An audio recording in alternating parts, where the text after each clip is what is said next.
Hello guys, তো কালকে তো 5 তারিখ। কালকে আমরা ত্রিপুরা শান্তিনিকেতন মেডিকেল কলেজে হাসপাতালে হতে যেতেছে এক শান্তিনিকেতন ডিজিটাল মিশন। তো এখানে যারা নার্সিং ধরো বাইরে থেকে কইরা আইসো, বাইত বয়ে রইছো, জব টপ নাই, তোমরা আইতে পারবা। এরপর আশাকর্মীরা যারা বাইত বয়ে রইছো, তো তোমরা এখানে আইতে পারবা।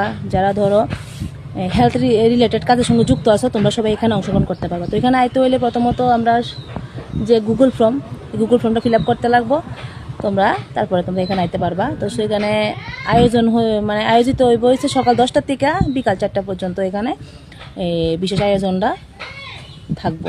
তো তোমরা সবাইরে কমু যে তোমরা এই সুযোগটা মিস করো না, তোমরা আয়ো, আমরা সঙ্গে যুক্ত হও, এখানে কাজ করো। শান্তিনিকেতন ডিজিটাল মিশন ইতিবাচক বার্তা ফাউন্ডেশন। ধন্যবাদ সবাইরে। আমার ভিডিওটা ভালো লাগলে অবশ্যই একটা লাইক শেয়ার করে পাশে থাকবো।